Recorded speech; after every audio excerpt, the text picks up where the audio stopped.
មុនពេលដែលខ្ញុំស្លាប់ខ្ញុំបានថាព្រះចៅអធិរាជប៉ុន្តែដោយមិននឹកស្មានដល់គាត់បានហែកចោលដោយបង្ខំហើយចេញពីពិភពហ្គេមគាត់បានសួរខ្ញុំថាហេតុអ្វីបានជាខ្ញុំថាបនាងប៉ុន្តែមិនអាចផ្ដល់ចម្លើយបានច្បាស់លាស់រួចព្យាយាមសម្លាប់ខ្ញុំគាត់គឺជាកីឡាករខ្លាំងបំផុតនៅក្នុងពិភពហ្គេមខ្ញុំបានវាយគាត់10ថ្ងៃ10យប់ដោយខ្ញុំហ៊ាននឹងសម្លាប់ Empress of the Demonic Path លេខ1នេះភ្លាមហ្គេមបានប្រកាសថា servers នឹងត្រូវបិទក្នុងរយៈពេល3នាទីបន្ទាប់ពីការបិទ beta បានបញ្ចប់ខ្ញុំខឹងខ្លាំងណាស់ដែលខ្ញុំប្រឡាក់ឈាមពេញមាត់នៅនឹងកន្លែងប៉ុន្តែ3នាទីនោះគឺមិនមានពេលគ្រប់គ្រាន់ដើម្បីសម្លាប់អធិរាជឡើយ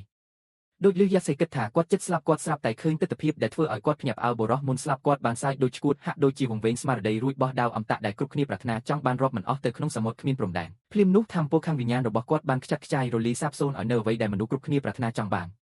គាត់កំពុងបណ្ដោះភាពអមតៈរបស់គាត់នៅក្នុងភាពស្ងៀមស្ងាត់ទោះជាយ៉ាងណាក៏ដោយអ្វីដែលគាត់នឹកស្មានមិនដល់នោះគឺបរោះនោះស្រាប់តែបុកស្មារបស់គាត់ហើយត្រូវដាវចាក់ទម្លុះរាងកាយរបស់គាត់បណ្ដាលឲ្យមានការភ្ញាក់ផ្អើលយ៉ាងខ្លាំងបេះដូងរបស់គាត់បានកើនឡើងគាត់កំពុងស្វែងរកការស្លាប់យ៉ាងសកម្មគេយកសេះស្រឡាំងកាំងប៉ុន្តែភ្លាមនោះបរោះនោះបានថាបគាត់បង្ហាញពីស្នាមញញឹមដ៏សោកសៅនិងតាក់ទាញដោយបន្សល់ទុកនៅពាក្យថាគូស្មានថាហេតុអ្វីខ្ញុំថាបអ្នកហើយបន្ទាប់មកគាត់ក៏ស្លាប់ហេតុអ្វីបានជាគាត់សួរសំណួរនេះ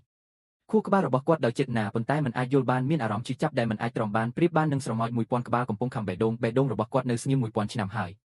ភាពស្រងូតស្រងាត់មួយរំពេចបានឆ្លងកាត់ភ្នែករបស់គាត់បានគិតថាទោះជាអ្នកស្លាប់ខ្ញុំនឹងរកឃើញអ្នកខ្ញុំច្បាស់ជានឹងសួរអ្នកពីមូលហេតុទន្ទឹមនឹងនេះនៅក្នុងបន្ទប់មួយតាមពិតខ្ញុំខឹងសម្បាយ៉ាងខ្លាំងដែលហ្គេមសម្រាមនេះបានបំផ្លាញយុវវ័យរបស់ខ្ញុំប្រសិនបើហ្គេមមិនបានបញ្ចប់បេតាដែលបិទមុនកំណត់ទេខ្ញុំអាចសម្លាប់បិសាចញីនោះបានប៉ុន្តែជាការអរគុណមុននឹងចេញទៅខ្ញុំបានបំផ្លាញរូបបិសាចស្រីនោះហើយមែនហើយការថាបនោះគ្រាន់តែធ្វើឲ្យនាងស្អប់ខ្ពើមបំផ្លាញមុខមាត់របស់នាងជាអធិរាជដ៏ខ្ពង់ខ្ពស់នឹងឡើងពូកែក្រអឺតក្រទុំវាមើលទៅដូចជាច្រើនគិតពីទឹកមុខតក់ស្លុតរបស់គាត់មុននេះខ្ញុំមានអារម្មណ៍រំភើបញាប់ញ័រអរិយស្រីនោះនៅតែខឹងហើយស្អប់ខ្ញុំដល់ស្លាប់ប្រសិនបើអ្នកមានសមត្ថភាពខ្លាំងហេតុអ្វីបានជាអ្នកមិនចាក់ចេញពីពិភពហ្គេមហើយបំបែកខ្ញុំជាពីរដោយដាវរបស់អ្នកទៅ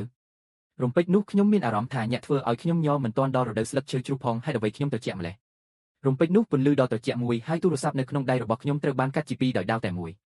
ក្រឡេកមើលឡើងខ្ញុំភ្ញាក់ផ្អើលពេលឃើញព្រះនាងទឹកកកដើរនៅក្នុងបន្ទប់សម្លឹងមកខ្ញុំដោយចេតនាកូនសិស្សរបស់ខ្ញុំបានរួមតូចភ្លាមហើយមុខរបស់ខ្ញុំប្រែជាស្លេកស្លាំងគ្មានផ្លូវទេខ្ញុំបានគិតនេះមិនមែនជាផ្សេងពីហ្គេមទេ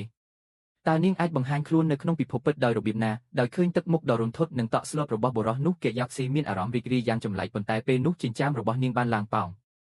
តើអ្នកនៅតែចងចាំខ្ញុំទេ